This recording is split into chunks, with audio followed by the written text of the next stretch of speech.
Rachel, this is such a pinch me moment. You have built one of Canada's most recognized brands. Let's just sit that there for a minute. And I'm going to say it again. You have built one of Canada's most recognized brands, not for just what it sells, but for what it stands for. And I'm so thrilled to spend time with you today. Thank you. Glad to be here. Oh, I want to start with this. You've said that Hillberg Berk started in your kitchen table, and I would love for you to take us back. First of all, what was on that kitchen table? What was your favorite food while you were having that kitchen table? And then when was it, when after all of the kitchen table conversations, did you have a moment when you were like, holy crap, this is a thing. It's a thing. Oh, it's a thing. This is a thing. What am I doing? There was definitely that moment. So, and to take you back to the kitchen table, at the time when I was launching Hillberg and Berk from my house, like there was nothing else on the kitchen table. There was nothing else on the kitchen cupboards. Like the intensity of trying to launch a brand from my house when I started took over everything. So at any given day when you would come in, you would see samples or, mid-production of like product runs or marketing materials. It was everywhere in the house. And really, in those first, I would say like 5 years of launching the brand, it was just my life was an all like immersive dive into launching. And it was everywhere in the in the house.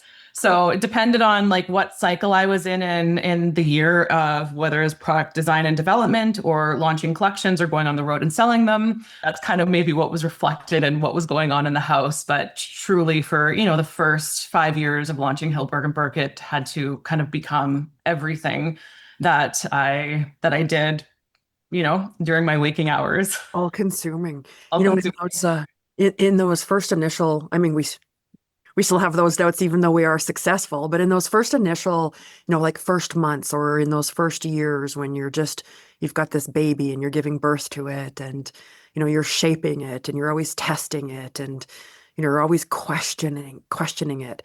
When was that moment when you really knew you had something, that it wasn't just a hobby, that you Yeah. actually had? It was a couple of years in. So I dabbled around just could this be something for a few years. And it was a girlfriend who really encouraged me to come and showcase my product and take it a bit more seriously and really launch. She was like, you have to do this full time because I had a job at the time. You have to do this full time, Rachel. Like, why don't you come and set up your product at an event that I'm putting on? And so that was a bit of the catalyst for, kind of putting a stake in the ground and really like branding, having a full collection and a little bit more professionalizing what I was doing. And it was that event that really crystallized the opportunity and I guess the passion and excitement that I saw in customers' eyes for the product.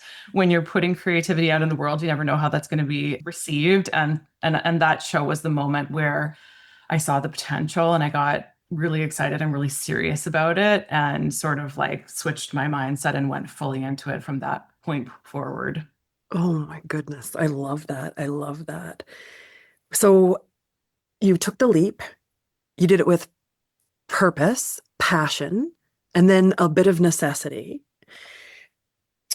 How often do you take the leap for something that matters before you knew it would succeed? Because that's what you did.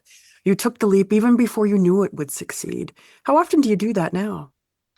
I think as entrepreneurs, you're constantly doing that because if you're not pushing forward in terms of growth and innovation and what comes next, you're dying. Your business is dying. And so you're always taking a step into like a leap into the unknown and building for something that you can't quite see the full picture yet. And Yeah. I just think that's part of the journey of entrepreneurship. Oh, tell me, we all have our battle wounds as we grow our business. What was your first one that really took the wind out of your sails and you just thought, oh, shit. I Sorry. can I can look back and laugh now, but those moments, of course, make you feel like, do you know what you're doing, and are you going to make it through this? So shortly after I did that, like convention, and decided that I was going to fully go into this, I had an opportunity to audition for Dragon's Den. And so I auditioned for Dragon's Den. I was successful in landing a venture capital deal. And this How was was, that? Can we just stop? Sorry for interrupting. yeah, How was that as an experience? it was pretty wild. Like a lot of things in entrepreneurship, when I auditioned, I didn't quite fully appreciate what I was getting myself into. I was like really excited about the possibility of going on the show and getting a deal. But until you're in that moment, you don't really know really what it's going to be like. So, I auditioned. I was told that I was going to be on the show. I had a few months to get ready. So I really prepared myself in terms of my pitch and, how it was going to show up on television.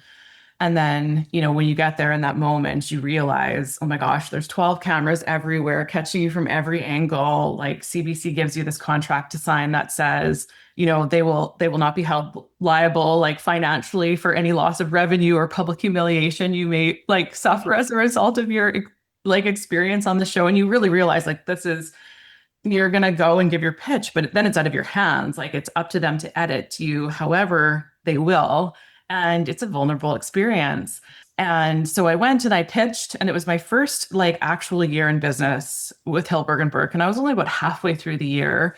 So we were a startup, and I was basing my valuation based on future potential, which, that was a bit of a tough sell to the Dragons in terms of it being a brand, and it being a brand that was like, in a very competitive space back at a time when, there wasn't a lot of Canadian brands that were really scaling up. We weren't seeing a lot of that back when I was getting started.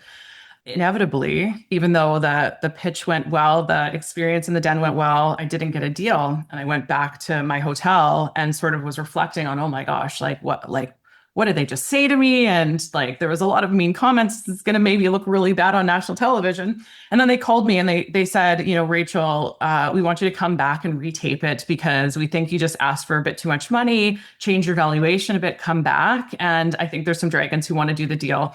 And, that was the first and last time that ever happened on Dragon's Den. They never did that with anyone else again. So a little bit of like lucky in a moment.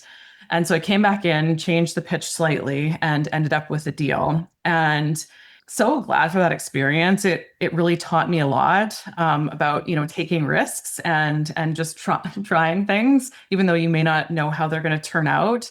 And the experience of being on Dragon's Den, having a partner from it was such a wonderful experience, and kind of led to one of my first sort of like biggest business learnings and failures that I went through. But it changed the whole trajectory of a company down the road completely. So after Dragon's Den, I had this investment of $200,000, which in the grand scheme of venture capital deals was small, but to me at the time was like huge, huge dollars. And, that allowed me to hire some staff and move into my first commercial space and really begin investing into the brand. And back then, how I was growing my business was through wholesale relationships. So you would go into different stores or jewelry stores and you pitch your product or your brand, and they would carry you as a partner. And so I had relationships with wholesale partners across Canada. And my plan with the Dragon's Den investment was to really go into the US. So I invested in a trade show in the US in New York, the best trade show I could go to. Got a huge booth, took a big team, went down, had this incredible setup. Like the brand looked so much bigger than it actually was. And I was so excited and feeling like this was totally the right move for the business. And the trade show was January of 2009, which was after the most challenging Christmas retailers had in 2 decades, right in the heart of the recession. So not only was the trade show really poorly attended, but retailers weren't taking a chance on new brands like Hillberg Berk that they hadn't heard of. So we walked away from that show investing a huge chunk of that venture capital, essentially with no orders. We had 2 orders, but after the fact, they got canceled. So we walked away with no new orders. That was devastating because I realized I had made a huge mistake. Like obviously that wasn't the path to go down for Hillberg Berk, or it was going to take a really long time and a lot more money to make that route successful. So it was one of those crossroads of like, okay, like I have invested a ton of money into something that didn't work. And there's expectations that I've got to figure out how to grow this business through this recessionary period. And, it was kind of the first time that I sat down and sort of like asked myself this question, which I've continued to do so since that point in the business is like, what's actually working? Not what I believe should be working or what I believe is like the direction for growing my business, but what's actually working.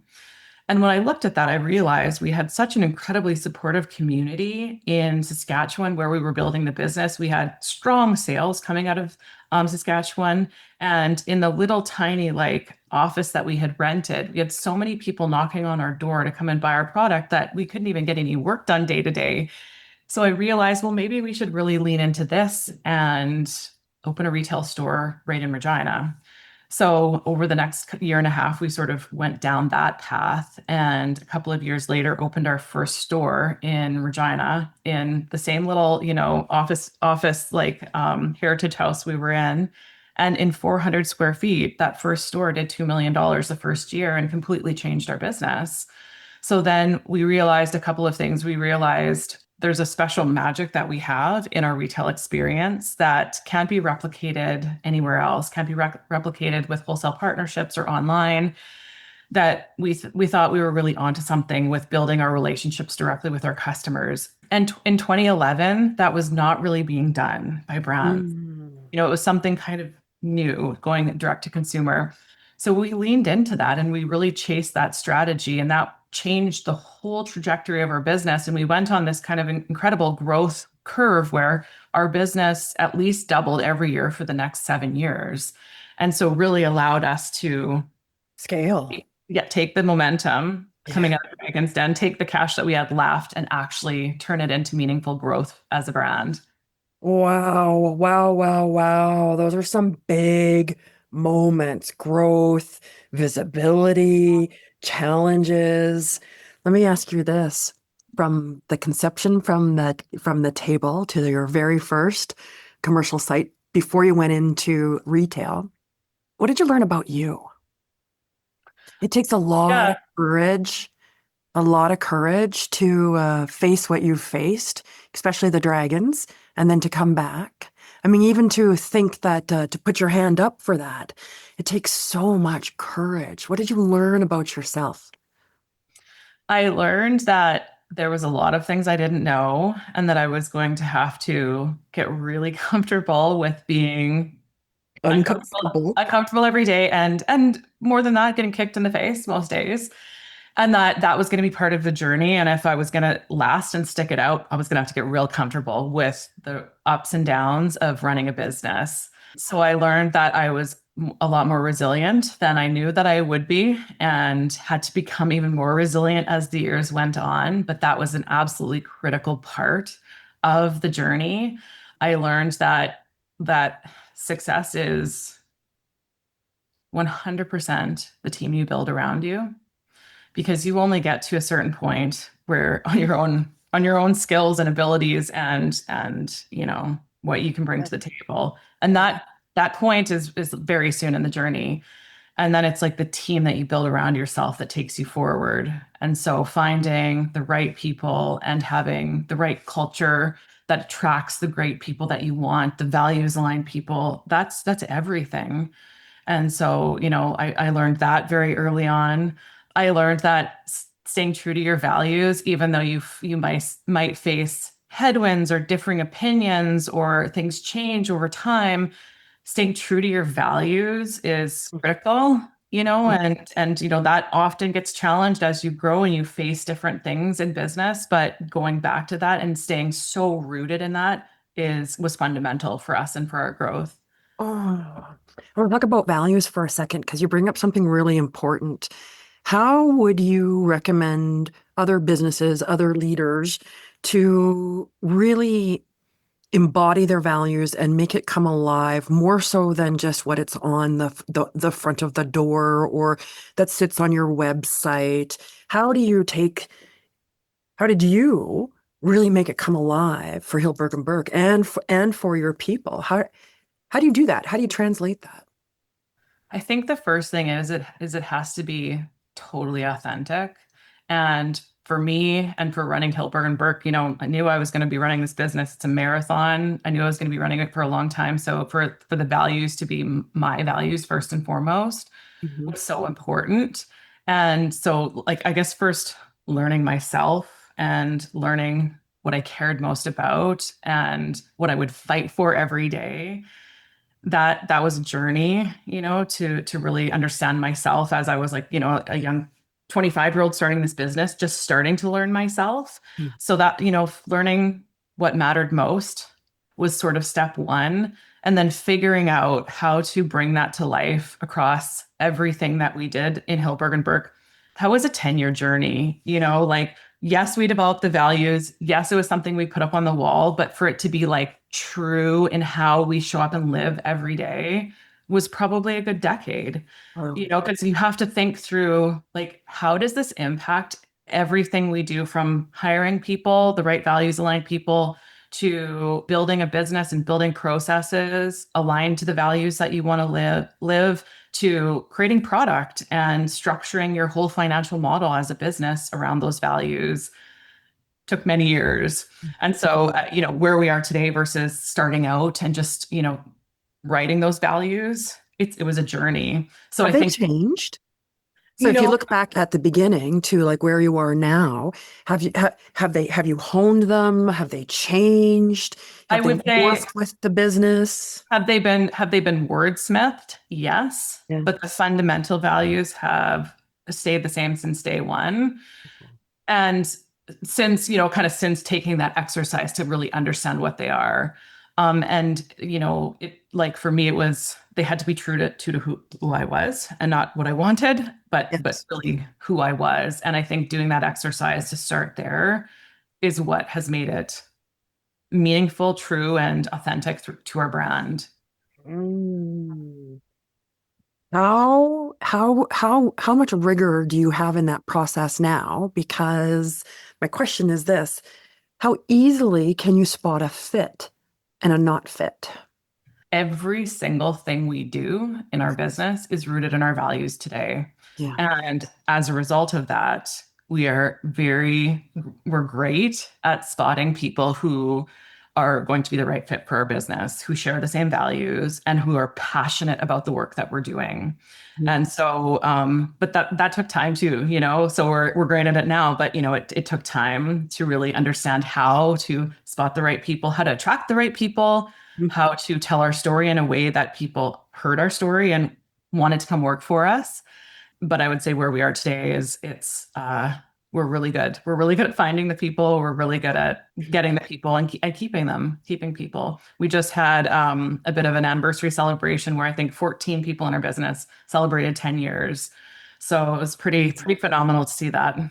That is a testament to who you are, how you lead, how you've built a brand that is so personal, so heart-centered.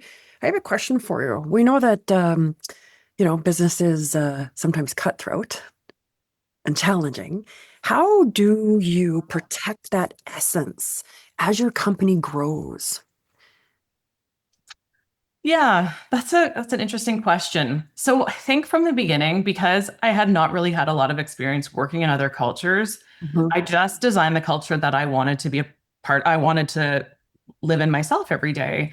And so I think our culture is so different than most places, that because I never experienced what it was like to work anywhere else, really, that we've just sort of navigated how do we keep that as we've grown. And for sure, as we've grown and grown outside of the borders of our home province and out of the borders of Western Canada, the And pressure, Canada, and Canada. yeah, totally, the pressures of the reality of business get, more intense. But we've stayed rooted in who we are. And I think a big part of, like, having the right team who also cares and upholds the values every day Yeah. uh, keeps us true to what we set out to do and what we intend to do in the world. Oh, answer this million, billion, trillion dollar question. For those leaders that are listening that are struggling with trying to find ways to have their people care more about what they do, about how they show up at work, what would be some insight that you would share to our listeners? that are facing that? Yeah, well, for us, it's pretty simple. It comes back to we're very clear about what we're trying to do in the world. And we're very clear at the outset of the interview process with people. So people who also care about the values that Hillberg and Berk has are attracted to work for us. And then every day that people come to work, they, get to participate in, they get visibility to the impact that we have. And it's about so much more than making money as a business. And it always has been. And so then I don't have to do anything to get people to care because that's the reason they came to us in the first place. And I don't like we don't have to do a lot inside because we are already doing the work to Mhm. make a difference in the community, to do really amazing things beyond just creating beautiful product. And everyone in our business is a part of that and gets to experience that. So I don't know that you can't like orchestrate that. It has to come organically and it has to start with what are you trying to do in the world beyond just make money? Yeah, it goes back to our earlier conversation we had before we started the show about belonging. Yeah, Really, totally. Yeah. really. If People we want to were, feel like their work is meaningful yeah, and contributing to something that's leaving a lasting impact. hmm. If your team could describe your leadership in one word, what would you want it to be? What I want it to be. Yes. Um, it's not one word, but like I think like legacy building. Mm. That it's looking beyond just what are we doing this year, the next 5 years. Like, what is this brand or business doing over 50 years to make a difference? Mm. Like legacy and impact. Yeah, Yes. Like meaningful impact, not just impact, but meaningful impact. totally. Love that. I love that. What do you think if we asked your team to describe your leadership in one word? What do you think that they would say? That's a good question. I might be described as a visionary leader. Mm. I tend to focus on the opportunities and sometimes unrealistic opportunities rather than the reality that we're rooted in, and try and balance my leadership out with really strong executors. Yes. So yeah, I get really excited about the potential of where we're going, of a global brand that we can be building, and that maybe down the road that we are a $1 billion global brand. But I'm knocking on wood right now. I very much see like that's the journey we're on. And, I think so. So I think sometimes that can be a bit overwhelming when you're in the day to day and you're like, but how are we going to get there? But I try and stay rooted in where are we going? And, like, what does this business look like in 10 years down the road? What was the shift like for you? I always find it so interesting. It's such a unique experience for every leader or entrepreneur. What was the shift like for you when you had to shift between, or maybe changing the balance between working in the business and on the business? That's such a unique experience for us all. And some of us don't do a good job at it at all. Some of us are like, I can't look. What was it like for you? What was that shifting like? Was it hard? Did it come natural? What did you learn? I had exposure to a lot of really incredible business leaders when I was getting started, and some of the things that I knew but hadn't yet experienced were that your job from day one was to begin figuring out what you're not good at and replacing yourself. Mhm. And so I think through every iteration of growth that we've come through, as a leader, you have to be really brutally honest with yourself of like, okay, am I good at this? Or can someone else do it better than I am? And really continue to strip your ego out of the equation and just Mm, double down on building incredible capabilities around you. So I've found it is an exercise in humility to stick with the business over time, because what I was great at the outset that got this business to 1 million, 5 million, 10 million is the opposite skill set that it takes today. And I had to be really honest about that and not try and be something that I wasn't, and ensure that I was really choosing the people who could support my skill set, because otherwise it wouldn't have worked. Yeah.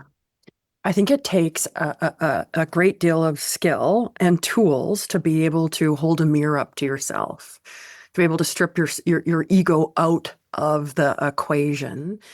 How often do you find people not being able to do that or see the value of that?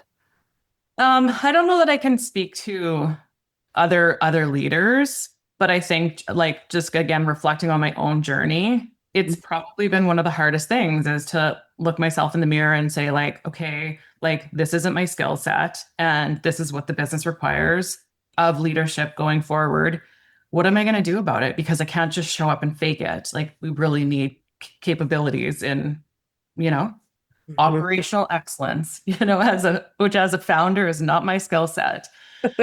Um, I think this is like something that you're not doing it like on an annual basis. Like, you're doing it on a daily basis as a leader, and challenging yourself. So I would say realizing that and beginning that journey when I was, in the beginning phases of really starting to scale up, Yeah. I felt like a failure often, because I felt like I needed to know how to do everything that, like, well, I'm running this business. I need to know how to do this. I need to know how to do that. And I've gotten to the point where it's totally okay that I'm not great at that. I will, like, openly tell my team this is not what I'm great at, but you are. So I would like you to, like, really champion this or run with this. But that took me time. Well, I think it's a really good takeaway and a really good lesson. You have to give yourself permission. When we're first starting out in our businesses, we're the be all and end all of everything. We're the carpet cleaner, toilet cleaner, front of the face, the beer girl, the everything you possibly can. And so, you have to, when you're starting out, you have to be that way. And so, it becomes your identity. And then as you grow, your identity changes. And so you have to kind of chip away at some of the things. And I find that experience really interesting, because it is, I always say that leadership is an inside job, because it is, but it's such an interesting to experience that. Do you ever stop yourself? Because I know I do sometimes, and I think it's weird. And I always ask if whether or not people are the same way. But do you ever, like, have a quiet moment to yourself thinking, oh my God, this is my life? Definitely. There are moments where, like, I mean, you definitely are, as a founder and a CEO, you're mired in what's going on day to day. Mm. And I have found that you have to be intentional to step back and just really sort of reflect. Yeah. But I've been working more on doing that, because the years, as we talked about when we first joined, the years go by fast. The years go by fast. And, where I am today, I couldn't have ever dreamed, when I went to that very first sale, that this would be, like 18 years later, this would be where I am. Yeah. So I try and, like, go back and just sort of, like, put myself back in those shoes and appreciate, because it's easy to kind of get into the, like, what do we need to do better? Where do we need to push harder mindset? But it's fun to also go back and be like, holy smokes, like, this is really cool. Mm-hmm. Mm-hmm. Mm-hmm. Because it isn't necessarily, I think, I mean, we're both Canadian girls and we're both from the prairies. I think that, like, your career looked very different, or what we thought a career would look like versus the career that you created. You are that architect. Yeah. I think going into starting my own business, that was sort of my vision. I sort of knew that I was not going to have a traditional sort of path that all of my friends from university were going down. Mm-hmm. And I viewed starting a business as the ability to architect your own destiny, like, dream it as big as you can, because, other people are doing it. So why not me? Did you ever have a moment of a thought where you just thought to yourself, okay, that's it. I'm not going to do this anymore. I should just go get a corporate job. It's going to be much easier. Did you ever have that thought? No, no, I don't think I would ever survive in it. I don't think I could get a job. I don't think I'm employable. But the feeling of, like, would it be easier? 100%. I just know that that's not the path for me. But oh man, yes. Yes. Still today, would be a lot easier if I just had a job that I could leave and walk away from. But I also know that's not my life's journey, Not your calling. whatever reason, Yeah. my life's journey is the chaos of entrepreneurship. Yes, I always like asking that question because it resonates so well with all of us that are on that journey, and I always find it interesting because I always ask, if you had the opportunity to tap out, even when things got really, really, really bad, and you still didn't, what does that say about you? Yeah, I mean, there's been moments where if I could, maybe if someone had given me something to tap out, there's been hard times, Yes. but you can't. You have to find the resolve to keep going. But as you overcome those increasingly challenging hills that you climb as an entrepreneur, you build in so much capacity to take on so much more than you ever realized that you could. And isn't that the true testament? I always say, we get very few opportunities to prove to ourselves what we're truly made of, what we truly can accomplish. And look at us. There's so much more room to grow. Totally. I mean, the lesson that I've learned over and over again is like just keep going. Even when things feel so hard or impossible, just keep going. Because it's usually when you feel like you are ready to give up, it's like 5% more effort gets you to like a whole different ball game. Yeah, so insightful. What is it like scaling this purpose-driven, beautiful company? We know any building of any company is not for the faint of heart. But what do you think has been the hardest balance as you scale? And being a mom, Mhm. yeah, being a mom. And even though my kids are 9 and 13 and 26, it doesn't get any easier getting on the plane and leaving them, and it's just like, and feeling at peace with the decisions on how I spend my time both ways, because there is no balance. If I choose to leave the office 3 hours early to go to my son's parent-teacher interview, then You're I'm going to. taking time away from the team who might need me that day too. So it's finding the grace of the choices that you make. Yeah, both ways. Yeah. And I think that what you said it beautifully. It is the grace. You've got to give yourself grace. Yeah. And that really took time too. I think for a long time I just held so much guilt both ways. And then eventually you just realize that you only have so many hours in the day and there's only so much you can accomplish on your to-do list every day, that, every day you're going to walk away feeling like you didn't do enough. And you Yeah. just have to find peace with that. Oh, this is going to be something that I know will be really interesting to the listeners. How do you, with everything that you've got going on, how do you anchor in presence? So I'll give you a really good example. Oftentimes, I'll work with leaders that are very busy and have lots of things to do, and then they'll go to their son's, let's say, hockey game, but they'll take their work with them. And then they're working while the hockey game is. And then they feel terrible. What insight can you share that's worked for you to be able to find that balance so that you can be present for your children, presence to show up, still have responsibilities, be present for yourself? Do you have any tips or tricks that have worked well for you to find that? Because I think it's elusive to a lot of us. I mean, at the end of the day, it is a choice. And, I've struggled with it like any entrepreneur has, but it's for me, it's not that hard. If you want to be present, you put your cell phone away Yeah. and it's away and you're in that moment. And whether it's 5 minutes or 25 minutes or 5 hours, if your work is away and you turn it off, it's a lot easier to be present with your kids. So it's just about making choices.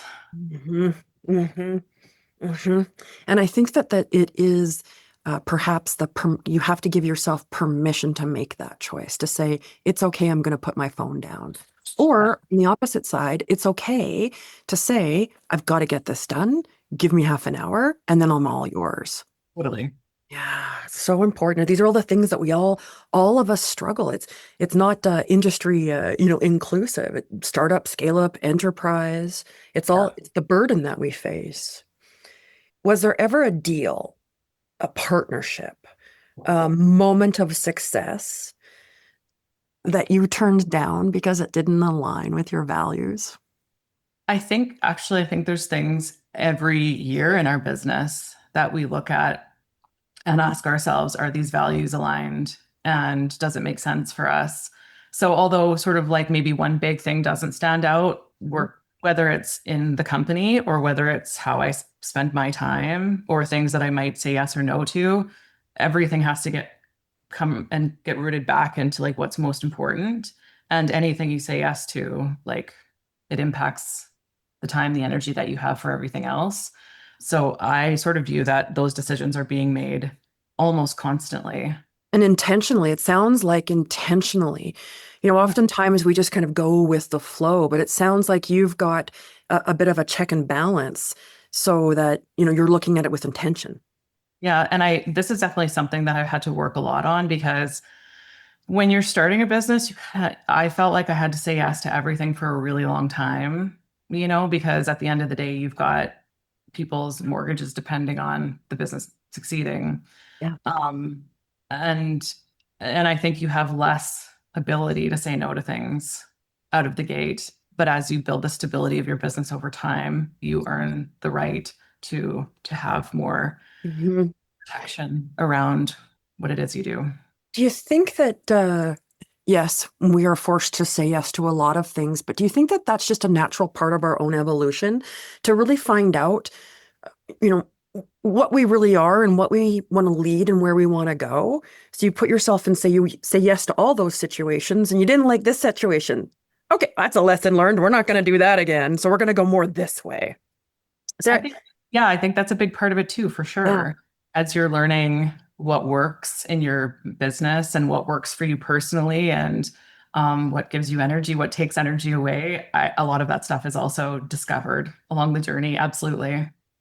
Okay, how do you care for yourself when your mission starts to feel heavy and you have more than one mission, not just because you wear more than one hat. You're a successful founder, leader, you're in the community, and we'll talk about that next because I do want to touch on that because I think that's incredible. But Yeah. how do you do that? How do you care for yourself? Because there's a lot on your plate. Yeah, I mean, I kind of look at all the things that I need to do for myself to feel good, to stay healthy on a little bit of a hierarchy. And like the top one is like my own health. If I don't have my own health, then I'm no good to anybody. So, and this has been learned. I've learned that I have to be pretty ruthless around my prioritization of my workouts, my prioritization of eating healthy food. I'm on a journey with sleep right now and trying to, nail great sleep, every single night, which has been a challenge.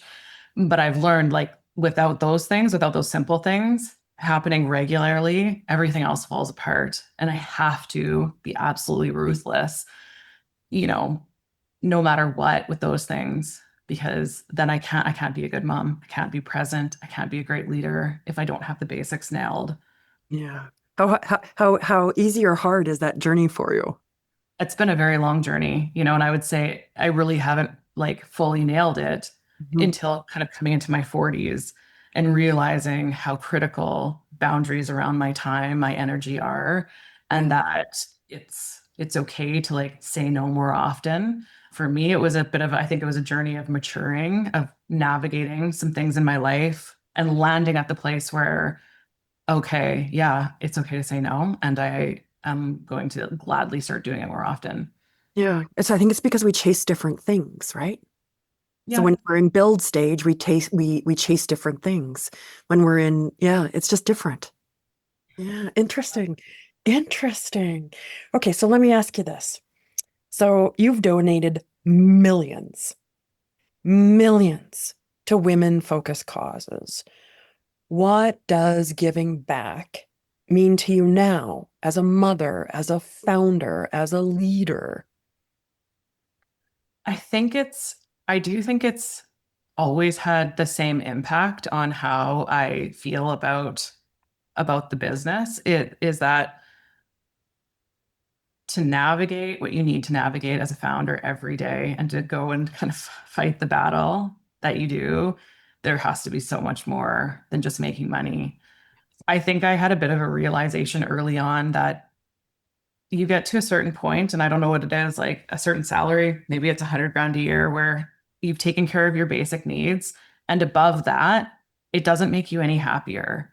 So you can be chasing all of these things, but the happiness of those things lasts like a couple weeks, a couple months. You have to be happy with who you are as you are, like with everything stripped away. And if you can figure that out, then you can focus on the things that really like beyond financial. Of course, the business needs to make money, but that's for me, that's not the driver of like what I care most about and what I think our teams like really come to the business for. At the end of the day, like what are we doing to make a difference in our community? Like what if Hillberg and Berk was gone tomorrow? What could we look back and say that we actually did beyond making jewelry?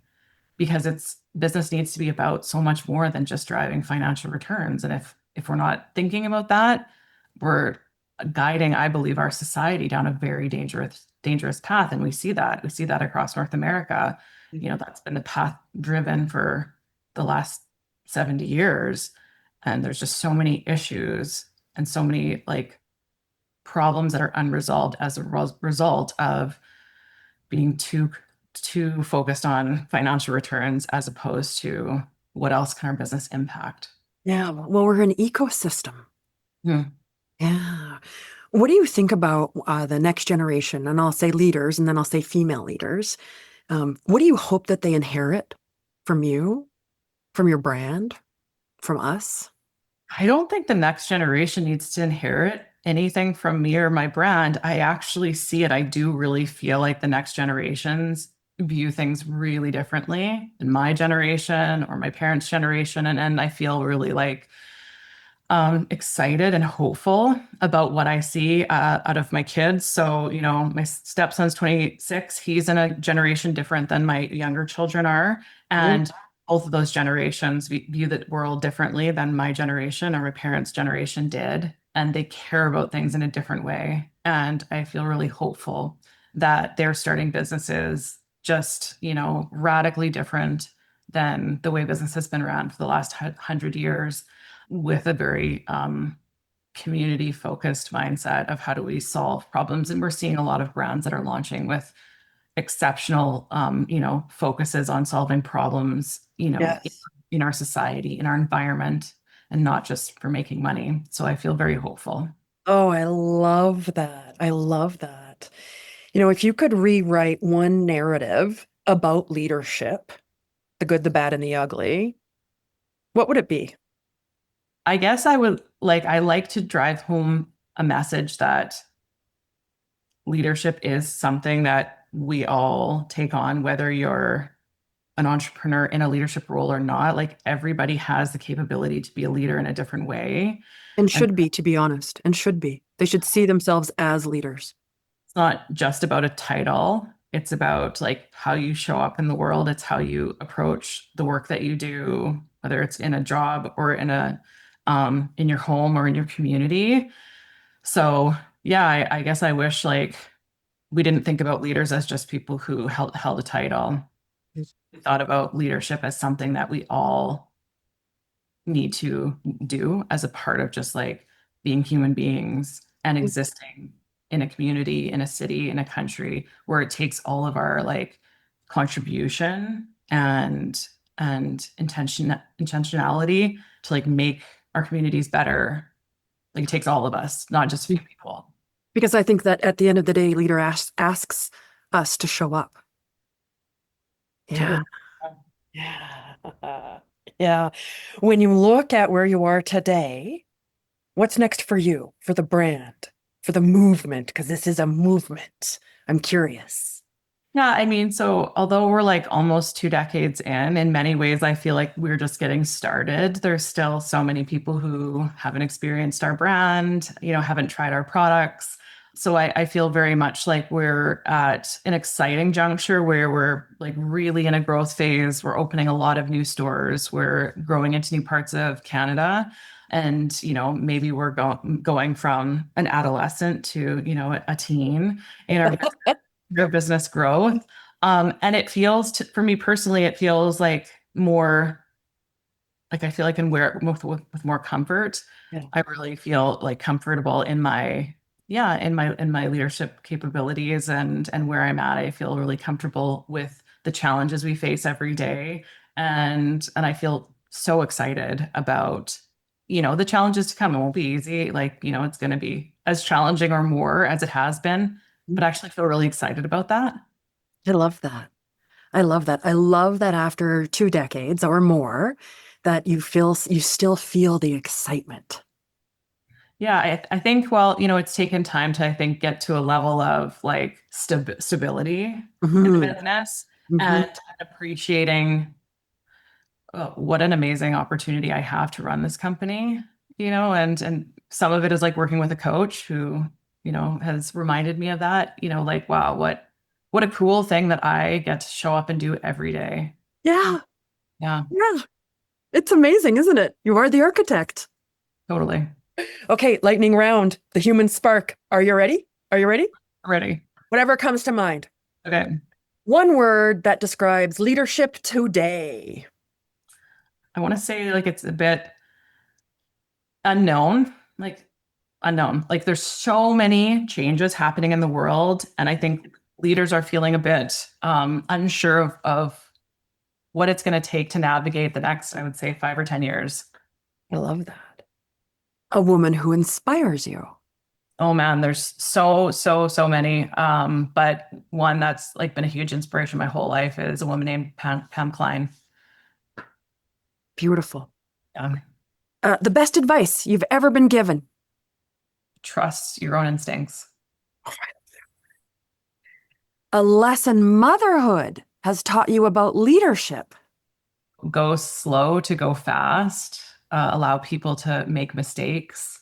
Give them rope and celebrate them along the way. What's your favorite piece that you have ever designed and why? We had the incredible opportunity to design 2 pieces of jewelry for the late Queen Elizabeth II. The experience of designing those pieces was pretty incredible, and both pieces came to life in very different ways. One piece ended up, very much representative of our brand ethos and the product that we design and the color palette. And the other piece, which was a very different commission, had to be very royal and very representative of Canada and our landscape and Canadian diamonds and gold. They both ended up very different, but the process of going through the creation of those pieces was absolutely fascinating and Oh, really special for our teams and, so different, but incredibly memorable. oh, So those 2 pieces, if I had to pick favorites, those were I pretty. thought I had pinch me moments in my life. Oh, Rachel, thanks so much for spending time with us today.